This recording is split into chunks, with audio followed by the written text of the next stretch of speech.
예, 안녕하세요. 반갑습니다. 예, 오로라 서버리스 RDBMS의 서막이라는 좀 거창한 제목으로 발표를 하게 된 김영헌입니다. 반갑습니다. 사실 이제 제목이 두 가지예요. 밑에 보시면 AWS 리인벤트 2017 이렇게 써 있어가지고 사실 이제 처음 생각은 이제 최근에 이제 아마존에서 이제 오로라 서버리스 서비스를 발표를 했어요. 근데 이제 사실 써보신 분이 거의 없으실 거예요. 아무도 없을 수도 있고요. 혹시 써보신 분 계신가요? 없죠. 예, 저도 못 써봤어요. 문제는. 예. 현재 프리뷰 신청을 받고 있는데 프리뷰의 대상이 되게 쉽지 않은 것 같더라고요. 그래서 이걸 좀 더 사용해보고 뭐 그다음에 그런 내용들을 좀 더 여러분과 공유했었으면 좋았을 텐데 좀 그러지 못한 점이 좀 아쉽고 그리고 그다음에 그 공개된 내용들 중에서 좀 정리를 해서 좀 전달해드리고자 합니다.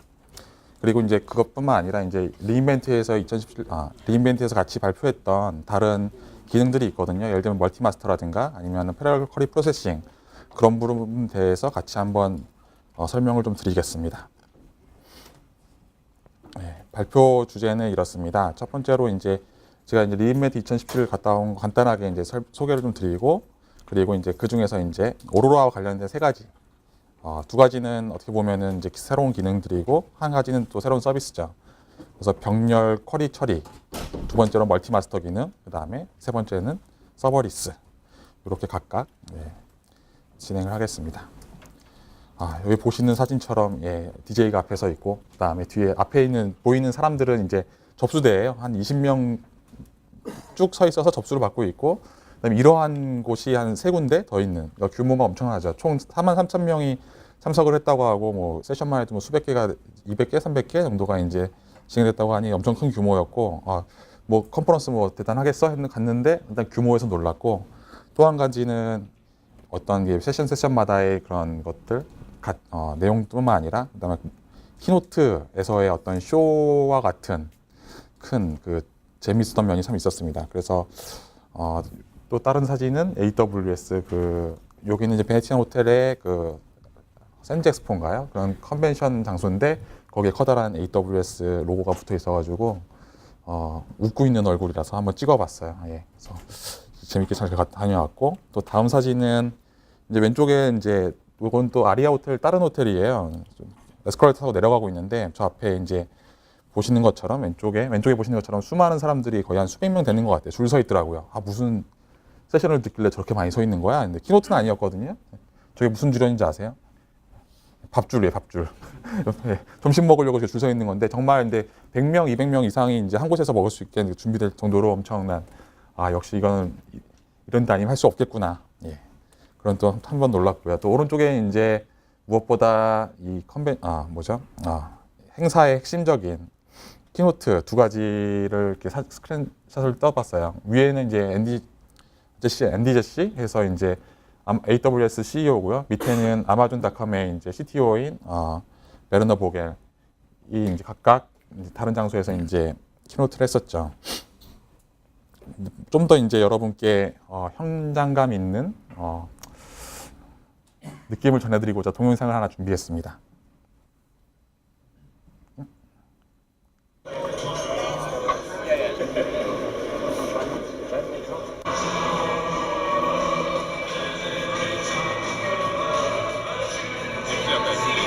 With every imaginable form of compute, which we'll talk about, it automatically scales up when your database is busy.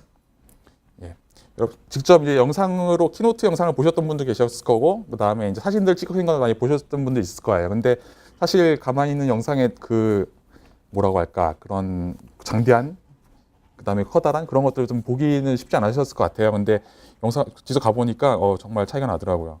정말 재밌었고 마지막에 이제 보이는 화면이 이제 아마존 오로라 서버리스를 발표하는 장면 컷인데 왠지 이렇게 보니까 키노트에서 딱 이것만 발표한 것 같은데 사실 그 키노트 다 보시면 아셨겠지만 총 3시간 정도의 키노트를 진행을 했었고 그 중에 딱 2분 정도만 또 아마존 오로라 서버리스 설명을 하더라고요. 뭐가 좀 그때 눈치를 챘어야 했는데 큰 문제가 있었어요. 어떤 문제냐면은 머신러닝이 사실 핵심적인 서비스일 거라고 생각을 했고 그거에 대해서 많은 시간을 이제 투자를 해서 이제 키노트에서 발표를 했죠. 거의 40분 이상 발표를 했는데 오로라는 어떻게 보면 DBMS고 아마존 그 AWS 핵심적인 서비스 중 하나인데 왜 이렇게 짧게 했지?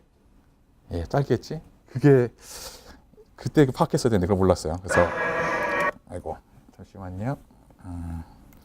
그래서 이게 이제 오로라 서버리스 화면이었고 일단 이 키노트가 어떤 식으로 분석했냐면은 왼쪽처럼 이제 새로운 서비스를 발표를 해요. NDJS는 이제 NDJC가 발표를 하면은 뭐 세이지메이커라든가 딥렌즈 발표를 하면은 이제 그 린밴드 참석하신 분들의 그 스마트폰에 그 새로운 세션들이 등록이 돼가지고 그때 바로 관심 있는 사람이 먼저 등록을 해서 신청을 하는 거죠. 그러니까 뭔가 새로운 서비스 하나 발표를 하면 넵튠이 발표했다. 넵튠에 대한 세션이 새롭게 올라와서 그거를 신청해서 들을 수 있게 되는 건데 오로라 관련된 서비스는 안 나오는 거예요. 검색을 해봐도 오로라 서버리스 검색해봐도 안 나오고 오로라 멀티마스터 검색해도 없고 왜 세션이 아무것도 안 열릴까? 멘붕에 빠졌죠. 그래서 고민했었고 이제 그 이후에 공개하자마자 이제 이런 프리뷰 신청을 받는 블로그 페이지를 많이 오픈했고 이제 11월 29일 날 신청할 수 있게 했고 저도 이제 그날 바로 프리뷰 신청을 했고요. 하지만 이제 지금 몇 월이냐? 1월 20일이죠. 아직까지 프리뷰에 대한 답장이 안 오고 있습니다. 여러분들 신청하신 분들 중에도 답장 받으신 분 계신가요? 아무도 없으시군요. 예. 그래서 오로라 서버리스 난 발표하고 싶었는데 어떡하지? 예, 고민이 돼가지고 한 와중에 제가 한 가지 그 세션을 들었어요. 무슨 세션이냐면 딥다이브 온 아마존 오로라 그다음에 MySQL 컴패터블 이런 내용의 주제인데 바이스 프레젠스인 이제 아누락 구타 이분이 이제 발표했던 내용이죠. 이거를 현장에 가서 들었고 여기에서 보니까 이게 일반적인 그 아마존 오로라의 딥다이브 내용이긴 해요. 근데 거기에 더해서 최근에 발표했던 아마존 오로라의 새로운 기능들 더해서 서버리스 그리고 멀티마스터 그다음에 커럴 페리 프로세싱 이 세 가지를 좀 더 딥하게 설명해 주더라고요. 딱 요 세션만 새로 출시한 아마존 오로라의 서버리스와 그런 신기능들만을 확인할 수 있었던 세션입니다. 그래서 제가 이제 오늘 설명을 드릴 내용은 딱 이 세션에서 갖고 온 내용들을 좀 더 이렇게 정리를 해가지고 아시겠지만 딥다이브 세션이에요. 예, 아주 깊숙이 잠수하는 세션인데 딥다이브로 했다가는 다시 못 올라올 수 있어가지고 그러지 않고 이제 오물 정도에서 이렇게 발만 담그는 정도로 잠깐 이제 말씀을 드리겠습니다. 그래서 오로라를 설명을 드리겠을 때 어떤 이제 MySQL 호환이기 때문에 이제 그것들을 먼저 같이 잠깐 어떤 구조인지 비교를 해보고요. 그 다음에 새로 출시할 기능들과 서버리스 얘기를 진행하겠습니다. 자, 오로라 MySQL 다 아시죠? 그림 보면 익숙하실 분도 있고 아닌 분도 있겠지만 뭐 MySQL은 기본적으로 잘 아시죠? 뭐 어떻게 보면 이제 MySQL 왼쪽에 있는 게 MySQL이고 오른쪽에 있는 게 아마존 오로라 구조입니다. 그래서 왼쪽에 보시면은 상단에 있는 파란색은 이제 DB 인스턴스고요. 그 밑에 각각의 왼쪽에 있는 AG1에 있는 DB 인스턴스 하나와 리플리카가 이제 두 번째 AG에 있습니다. 이런 식으로 이제 이중화 구성을 하고 이제 첫 번째 뭐 인스턴스가 뭐 죽는다 혹은 뭐 문제가 생기면은 이제 두 번째에 있는 인스턴스로 자동적으로 페일오버가 되는 식이죠. 그리고 각각의 인스턴스는 각각의 자기만의 디스크를 갖고 있는 구조로 돼 있어요. 블락 스토리지 갖고 있는 구조로 돼 있고. 근데 동일한 이제 인터페이스를 사용하는 그러니까 MySQL 쿼리문을 사용하는 이제 오로라 같은 경우는 구조가 다르죠. 예. 오른쪽에 보시면은 이제 인스턴스는 세 가지가 이렇게 각각의 AG에 존재하고 그리고 밑에 보면 녹색 부분이 스토리지 부분인데 스토리지가 이제 어떤 뭐라고 할까 노드의 종속적인 게 아니라 DB 인스턴스의 종속적인 게 아니라 공유하는 형태의 분산 스토리지로 되어 있어요. 그래서 뭐 구체적으로 좀 설명을 드리기는 좋지만 여기서 핵심적인 부분은 뭐냐면은 MySQL과 다르게 DB 처리해주는 그러니까 쿼리문을 처리해주고 연산에 수행하는 DB 인스턴스 부분과 스토리가 분리되어 있다. 이 특징이 구조한데 딱 이것만 알고 계시면 뒤에 관한 설명들이 좀 더 왜 그렇게 할 수 있었는지에 대한 어떤 서비스들이 왜 그런 장점을 갖고 있는지를 이해하실 수 있을 겁니다. 그래서 위에 있는 거는 보시면은 이제 쿼리문을 이제 애플리케이션부터 쿼리문을 전달받고 처리해줄 수 있는 컴퓨팅 노드, 데이터베이스 노드라고도 하고 헤드 노드라고 하더라고요. 막 언어를 막 돌아가면서 사용을 하는데 어쨌든 이제 컴퓨팅 노드가 이제 파란색 부분이고 밑에 이제 분산 데이터 스토리지 노드에서 스토리지 노드라고 부릅니다. 총 이제 아마존 웹 서비스 다 이용하시는 분은 알겠지만 기본적으로 에이지 3개를 기반으로 하고 그다음에 총 6벌의 동일한 카피를 보유하는 식으로 분산 스토리지를 구현합니다. 자, 그러면 이제 잠깐 요 밑에 있는 스토리지 노드에 대해서 좀 더 살펴볼게요. 예. 뭔가 이렇게 숫자는 아니지만 뭐 이렇게 좀 이상한 글씨가 나오고 하는데, 그럼 만약 이제 분산 스토리지를 구현을 했다. 그러면 이제 각각의 스토리지 하나를 공유하고 있다고 하면은 그 스토리지가 고장 나거나 아니면은 뭐 문제가 있다고 하면은 안 쓰면 그만인데, 분산되어 있잖아요. 동일한 내용이 6개로 카피로. 그럼 걔네들 중에서 어떻게 쓰기와 읽기를 동시성을 보장할 것이냐. 뭐 그런 문제가 있을 수 있어요. 그래서 이제 그런 뭐라고 할까? 합의 알고리즘을 이용해서 이제 커럼 기반의 이제 어떤 투표를 해서 쓰기와 읽기에 대한 순서를 정해준다거나 그런 걸 할 수 있죠. 근데 이제 문제는 뭐냐면은 그래서 이제 보시면 V라는 게 뭐냐면 보팅, 투표를 하는 겁니다. 어떤 이렇게 쓰기 작업을 한다. 트랜지션을 수행할 때 3벌의 카피가 있다고 가정을 할게요. 밑에 있는 왼쪽에 그림에 보시면 AG 1, 2, 3에 각각의 3벌의 그림 3가지가 있어요. 이걸 어떻게 하면 설명을 하면 좋을까? 예. 일단 내가 지금 이제 저와 그다음에 또 한 명의 사람이 있어요. 서로 간에 이제 의견이 분분해가지고 다투고 있는데 둘이서 의견의 합의를 못 이루는 거예요. 그때 이제 다른 한 명이 와서 3명이 됐잖아요. 그러면 나와 그 사람은 의견 다른데 다른 사람은 이 둘 중에 어떤 사람에 대해서 의견을 이렇게 지지할 수 있잖아요. 그러면은 다수결로 그러면 이 사람의 의견 전체 다 따라가자 이런 식으로 할 수 있는 거죠. 그래서 그거의 전체 숫자를 이제 V라고 얘기하고요. 그리고 총 3명 3가지를 최소 숫자로 해가지고 이제 그런 합의를 할 수 있는 거죠. 예. 그래서 예를 들면은 이제 전체의 읽기와 쓰기의 정족수의 합은 이제 그 최소의 숫자의 합보다 커야 돼요. 예를 들면은 이제 밑에 보시면 여기 이제 오른쪽에 보시면은 V3, 그러니까 3명이 존재하고 있을 때 읽기 하실 분들은 읽기 정족수는 2개 이상이어야 되고 쓰기 정족수는 2개 이상이어야 되죠. 그리고 6개일 경우는 이제 읽기 할 때는 3개, 그다음에 쓰기 할 때는 4개 이상이 돼야지만 이 분산 스토리지에서 안정적인 저장할 수 있다.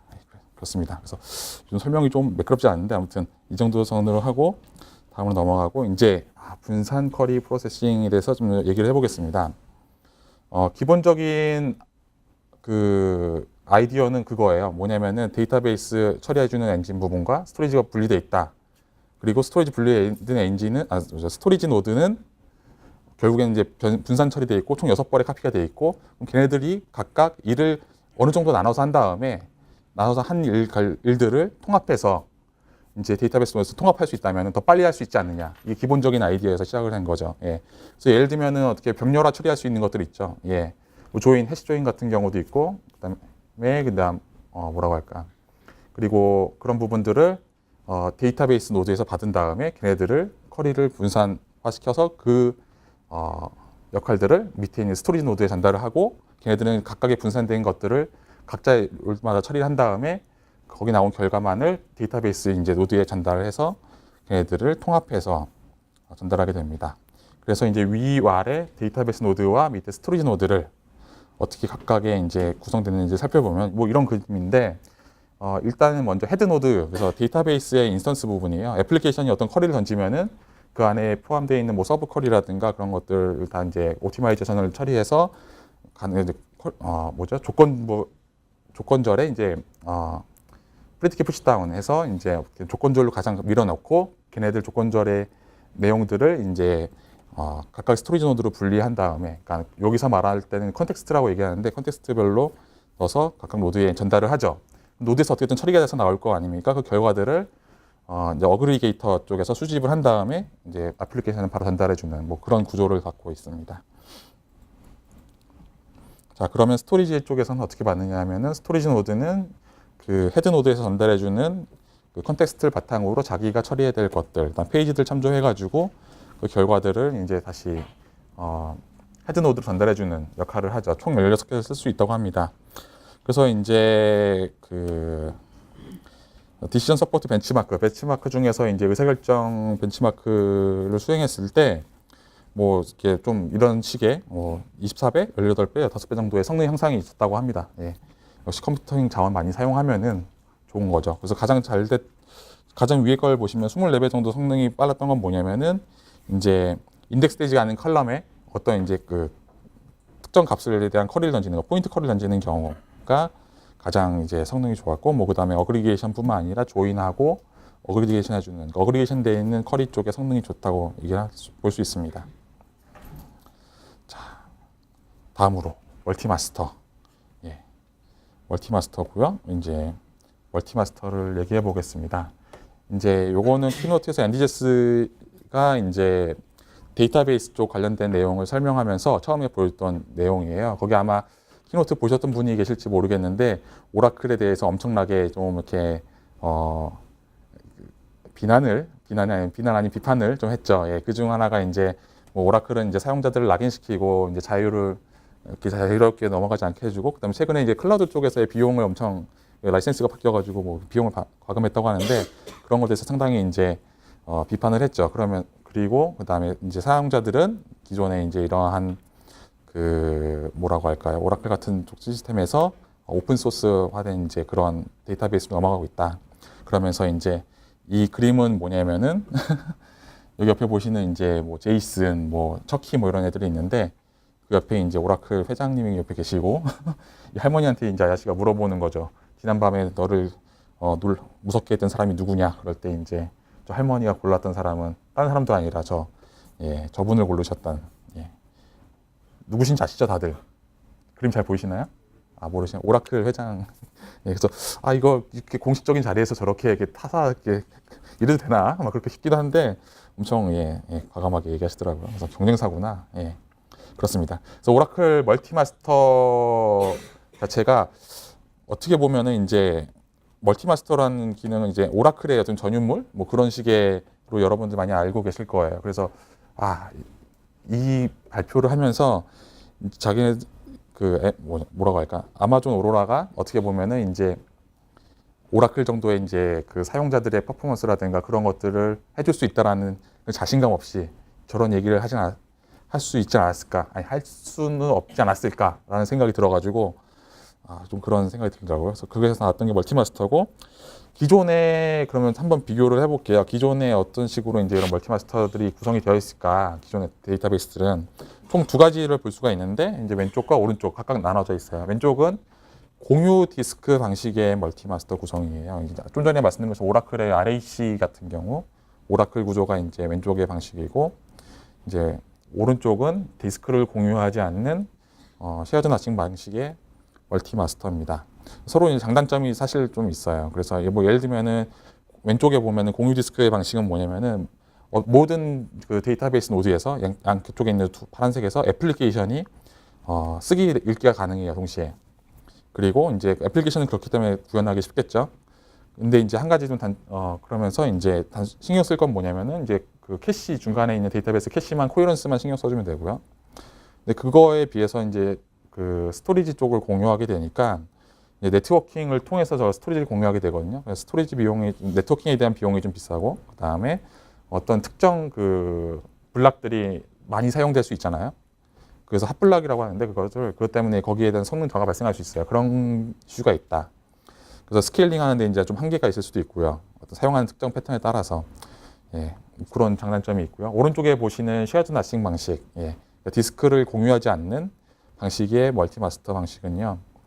뭐라고 할까? 장점으로는 이제 뭐 데이터 쿼리만을 전달해 가지고 서로 간에 이제 쿼리라든가 뭐 로그를 전달해서 서로 간에 이제 데이터를 뭐 동기하는 방식으로 할 수 있을 거고, 그 다음에 이 수평적 확장이 아주 용이하죠. 뭐 추가적으로 데이터를 추가하더라도 데이터 자체 스토리지에 뭐 병목이 가지 않기 때문에 좀 더 장점이 있고, 그거와 반대로 이제 단점들은 뭐 예를 들면은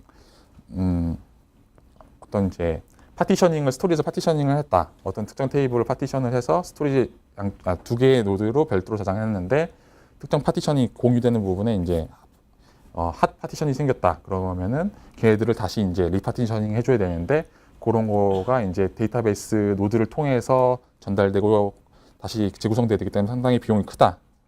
그렇습니다. 그래서 그런 장단점이 있다. 근데 오로라의 멀티마스터는 이거와 다르다라는 얘기가 이제 말씀을 드리고자 합니다. 그래서 지금의 오로라는 이런 식으로 구성을 하실 거예요. 밑에 보시면은 공유 쉐어드 디스트리뷰터, 공유된 분산 스토리지 구성이 있고요. 총 6개의 카피를 이용하는 분산 스토리지 볼륨이 있고, 위에 3가지 이제 뭐 리드 라이트 마스터, 그다음에 나머지는 총 15개까지 사용할 수 있는 리드 리플리카로 구성을 할 수 있죠.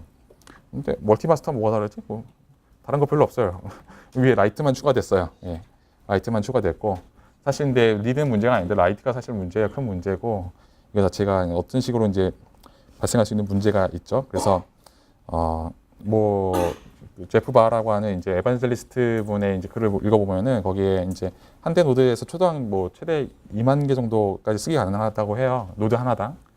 이거는 이제 알파 16 엑스라지 인 인스턴스에서. 근데 뭐 인스턴스가 라이트에 대한 리플리카가 하나 더 추가된다면, 멀티마스터가 가능하다면은 그만큼 이제 뭐 꼭 정비례는 아니겠지만 비례해서 이제 그런 성능을 좀 높일 수가 있는 거죠.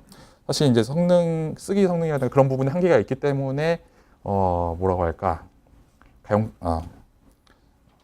성능의 한계가 있기 때문에 사실 이제 RDBMS를 사용하지 못하고 다른 방식으로 접근하는 부분도 있긴 한데, 그래도 이제 이런 부분은 어느 정도 확장성이 있어서의 좀 더 고려되지 않았나 생각됩니다. 그래서 이제 내부적으로 좀 더 한번 살펴보겠습니다.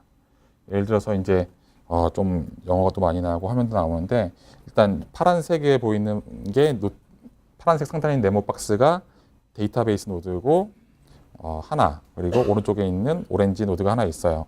서로 간에 트랜잭션이 이제 파란색 트랜잭션이 하나 있고, 네, 오렌지 트랜잭션이 하나 있는데 서로 간에 다른 데이터를 접근한다고 보시면 돼요. 예. 그래서 페이지가 서로 다르고 총 6개의 카피가 있어서 이제 그 컬럼에서 이제 쓰기를 하려면은 총 6개 중에서 4개를 먼저 선점을 해야 되거든요. 근데 이제 서로 공유하는 부분이 없기 때문에 이렇게 각자 쓰고 처리하면 되죠. 동시적으로 쓰기 작업을 동시에 수행할 수 있는 거죠. 이럴 때는 컴플리션이 문제가 없죠.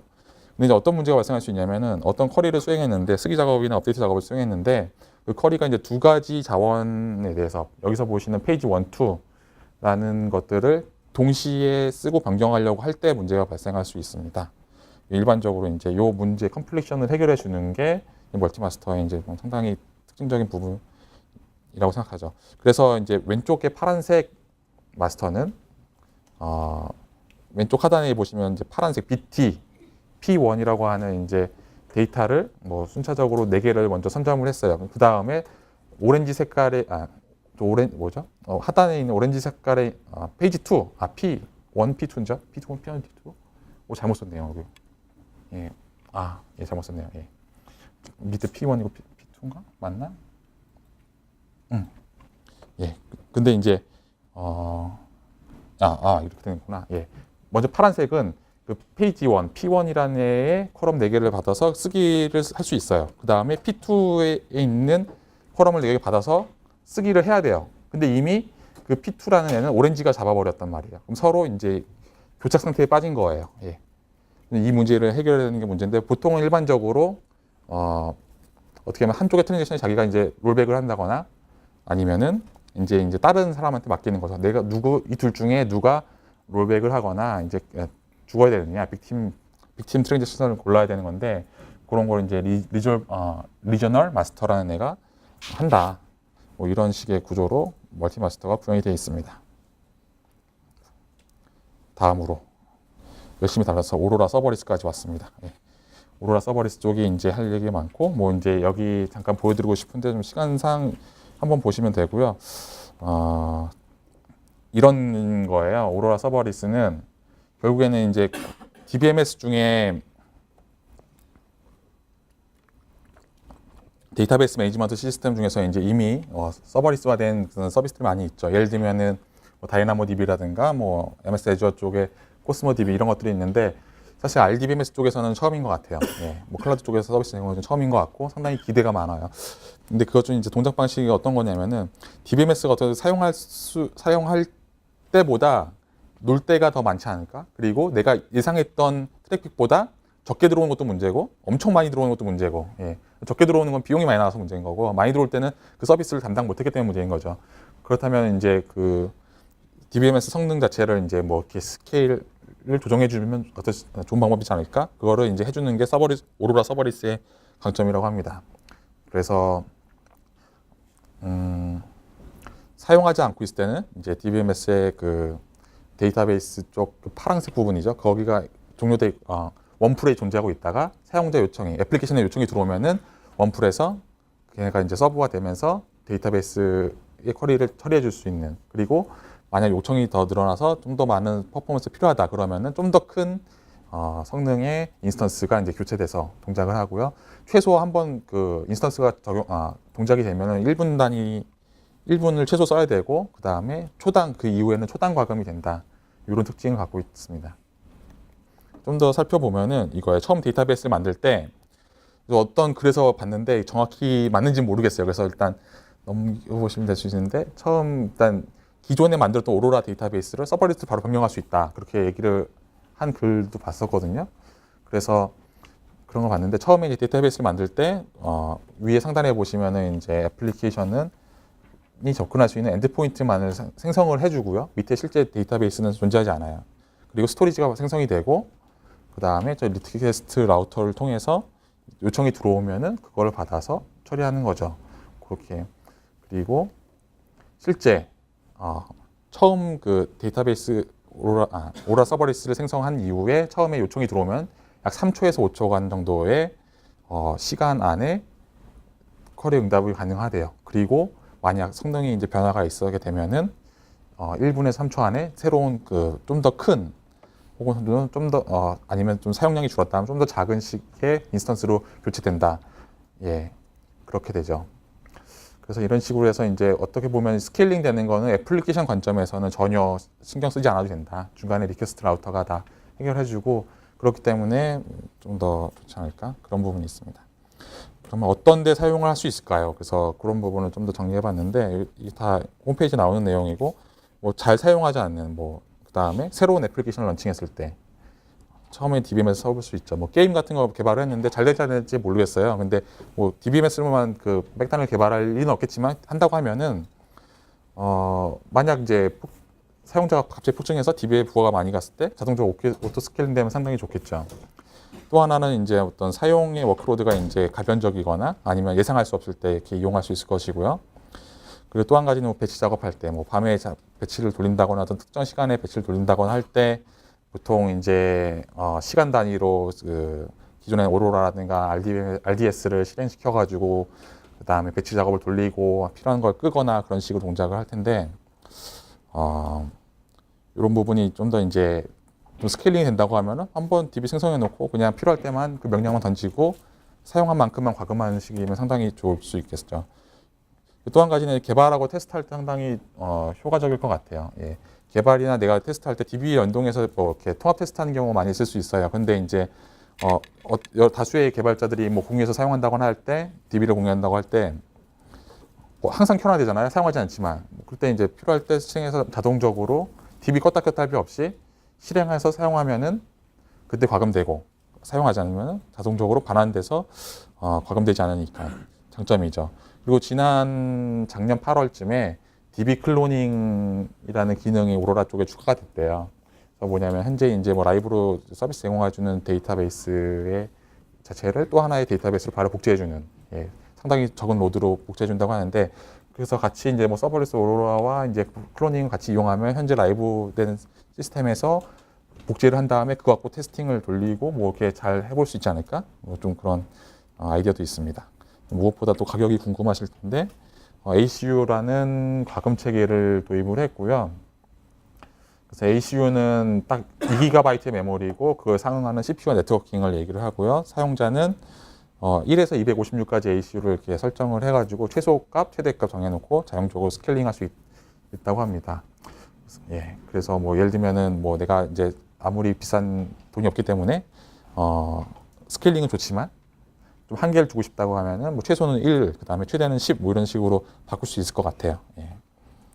가격은 이제 뭐 초당 과금이고 뭐 최소 1분이긴 하지만 기준 가격이 나와 있는 게 노스버지니아. 그래서 US 이스트 1에서는 1시간에 0.06달러 정도 될 거라고 합니다.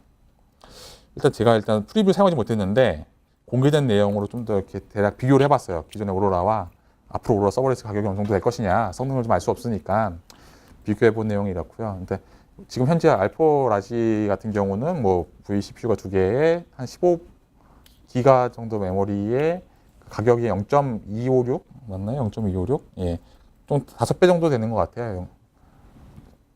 그래서 한 5ACU를 잡아봤어요. 5배 정도 되는 것 같아. 5ACU의 그 시스템은 한 10기가바이트의 메모리네요. 예. 그래서 생각보다 이제 딱 성능이 비례한다고 볼 수는 없지만 가격대는 조금 비쌀 수 있다라고 성능 대비 가격대는 비쌀 수 있다. 하지만 이제 전반적으로 뭐라고 할까? 사용하지 않는 유효 시간이라든가 혹은 스케일링을 전환하는 과정에서의 이제 비용 부분들을 생각한다면은 뭐 그렇게 비싸지 않을 거라는 생각이 듭니다. 자, 그래서 여태까지 열심히 달려서 오로라 그리고 그 다음에 오로라의 이제 병렬, 커리 처리, 그 다음에 멀티마스터, 서버리스를 좀 다루어 봤습니다. 예, 이제 저는 이제 다른 기능도 기대가 되지만 무엇보다는 서버리스가 정말 기대가 되는데요. 이제 앞에 두 서비스는 사실 성능을 개선하는 거잖아요. 기존의 어떤 사용하는 방식이라든가 그런 걸 변함이 없이. 근데 서버리스 같은 경우는 우리가 아마 사용하는 데이터베이스를 사용하는 방식 자체가 바뀔 것 같아요. 예, DB를 생성하고 애플리케이션을 실행하고 사용하지 않으면 반환한다거나 삭제한다거나 그런 것 없이 항상 DBMS는 존재하고 있고 그 안에서 이제 애플리케이션을 이용하는 방식. 그래서 이제 서버리스가 좀 더 많이 기대가 됩니다. 예, 이것으로 발표를 마치고요. 예, 감사의 말씀을 사용자 모임과 AWS 드리며 제가 이제 마지막에 갔다 왔던 이제 그림을 하나 보여드리고서 예. 거기 가서 이제 리인벤트 갔다 오면서 이제 여행 들렸던 곳이고요. 그 중에 이제 리인벤트뿐만 아니라 사실 그 라스베가스 근처에 갈 수 있는 데 많이 있잖아요. 그런데도 한번 같이 시간 내서 들려보시면 좋을 것 같고, 제가 이제 발표에서 사용했던 뭐 이제 슬라이드라든가 뭐 내용들은 전부 이제 여기에 레퍼런스 담아왔습니다. 예, 이걸로 발표를 마치겠습니다. 감사합니다.